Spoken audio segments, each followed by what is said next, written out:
हाँ जी, पूछना है ना? प्रश्न पूछना है तो प्रश्न पूछिए।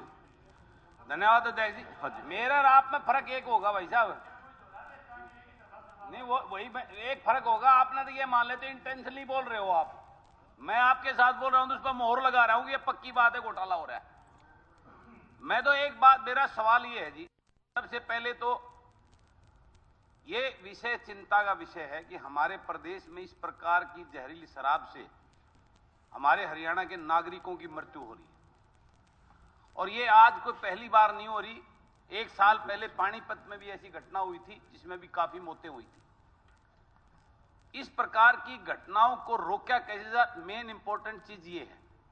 हम एक दूसरे पर आरोप प्रत्यारोप करने से उसका कोई फायदा नहीं, हमें इस चीज को रुकावट किस प्रकार से रोक के अपने प्रदेश के लोगों को सेव करें, ये एक इंपॉर्टेंट मुद्दा है।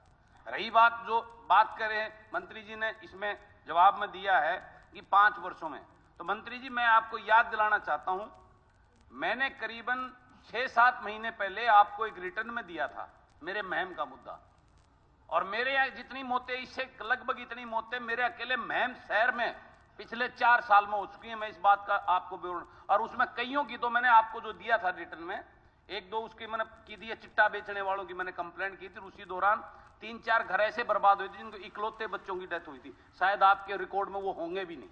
सिर्फ आपने पूरे हरियाणा में 34 की बात की है, 34 मौतें हुई हैं ओवरडोज की वजह से। उस टाइम का ताजा डेटा मेरे 1-1.5 महीने के अंदर 3-4 परिवार ऐसे थे जिसमें इकलौते लड़के थे, और वो मैं रिटर्न में आपको देके गया था। तो ये तो पहले तो आप इस रिपोर्ट को दुरुस्त कराओ। ये रिपोर्ट जिस भी अधिकारी ने आपको दी है टोटली गलत है। ये अभय जी ने जो बोला ये सच्चाई है कि गांव में ओवरडोज की वजह से सैकड़ों बच्चों की मौतें हो चुकी हैं। ये बहुत गंभीर विषय है। इसको आप जिस अधिकारी ने भी आपको ये गलत मिसलीड करने के लिए जो रिपोर्ट आई है, इस प्रकार को उसको सीरियस लेके, ताकि गलत रिपोर्ट कोई आपके सामने समझ ना रखे। ये बहुत गंभीर विषय है। और दूसरी बात, ये पेटियां कम होना, आबकारी विभाग के ऊपर ये बहुत बड़ा सवाल चला आ रहा है। और ये क्यूआर कोड की और ये कैमरे लगाने की बातें हम पिछले 3 साल से सुनते आ रहे हैं। हम लेटेस्ट टेक्नोलॉजी ला के क्यूआर कोड लगाने जा रहे हैं। माननीय उप मुख्यमंत्री जी बैठे हैं, ये हमने 4 साल 3.5 साल पहले सुनी थी इस सदन में। हम ऐसी पॉलिसी कर रहे हैं, हम इतना रेवेन्यू बढ़ा रहे हैं, हम ये कर देंगे वो कर देंगे। अब जाने की बारी आ गई, अब तक वो लगा नहीं है। सीसी कैमरे भी लगेंगे, क्यूआर कोड भी लगेगा। ये कहां की बात हुई? अब तो विदाई का टाइम आ गया, जनता तैयार बैठी है विदाई करने को, और अब आप उसको लगाने की बात कर रहे हैं। जी प्रश्न ये प्रश्न है जी, बहुत गंभीर प्रश्न है। क्या? जिस क्यूआर कोड को और जिस कैमरे लगाने की बात क्या है? ये कैमरे, क्यूआर कोड कैमरे उन्होंने जवाब दिया को रोकने के लिए डिस्टिलरी में के अंदर और बोटलिंग प्लांट के अंदर हम कैमरे लगा के और उस शराब की बोतल के ऊपर क्यूआर कोड लगाने की जो बात करते हैं, वो कब होंगे पूरे? जब इतनी मौतें हो चुकी, 4 साल पहले बड़ी दावेदारी की जा रही थी हम रोक के इसको ऐसे करेंगे, आज तक उसका कुछ नहीं हुआ। और एक दयालु योजना का जिक्र किया है माननीय मंत्री जी ने अपने इसमें, जिसमें सिर्फ 8 लोगों को जो है वो हेल्प देने की बात की है। मौतें इतनी होगी, सबको क्यों नहीं हुआ? इसको हटा ही देते कम से कम, ये तो पता नहीं लगता सिर्फ आपने 8 लोगों को गरीबों को दिए। और एक वो खरखोदा की जो बात हम पिछले इतने दिन से उठी है, उसमें एक गरीब जो कॉन्ट्रैक्ट बेस पे एक चपड़ासी की नौकरी पे उसमें लगा था, उसको मोहरा बनाकर उसके ऊपर वो जो है ना रिपोर्ट खत्म कर दी। जो वास्तव में उसके अंदर संपलित थे, जो लोग, जो अधिकारी थे, जो मठाधीश थे, जो इसके बड़े, जो ऊपर से जिनको बहुत मोटा संरक्षण था, वो लोग तो कहीं जिक्र में ही नहीं आए। तो इसके ऊपर गंभीरता से विचार करके एक्शन लो। और ये तो आपके हल्के उसका क्षेत्र का अंबाड़ागर यमुना नगर का है। आपको गब्बर कहते हैं, गब्बर जी आपकी आंख के नीचे दीवतला अंधेरा कैसे हो रहा है?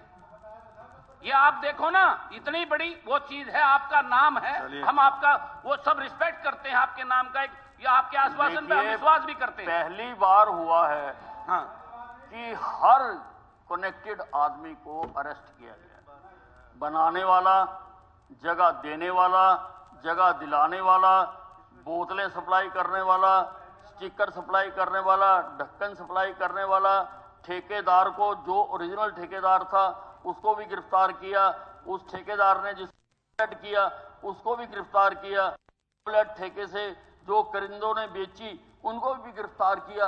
पहली बार हुआ है कि एक भी आदमी नहीं छोड़ा हमने। एक भी, सिर्फ एक आदमी भागा हुआ अभी तक, वो हमारे काबू नहीं आ रहा और हम उसको भी पकड़ेंगे। सिलसिला रुक ये क्यों नहीं रहा? जैसे ही संज्ञान में मामला आया, पुलिस ने बड़ी सख्ती के साथ और मुस्तैदी के साथ काम किया है। एक एक आदमी को डेड एंड तक, आप एक आदमी बता दो कि वो बनता था उसको नहीं पकड़ा, हर व्यक्ति को इसमें हमने गिरफ्तार करा है। और इतनी गिरफ्तारियां तो कभी हुई नहीं, पहली बार इतनी गिरफ्तारियां हुई हैं। तो नीरज शर्मा जी, अच्छा एक मिनट, एक मिनट हो गया भाई। मैं एक बात आपके समक्ष कहना चाहता हूं, ये इतना इंपॉर्टेंट मुद्दा है। वो जो मुद्दा जो परसों का आप ले रहे थे ना, उसको तो अपने बीच में रहने दीजिए।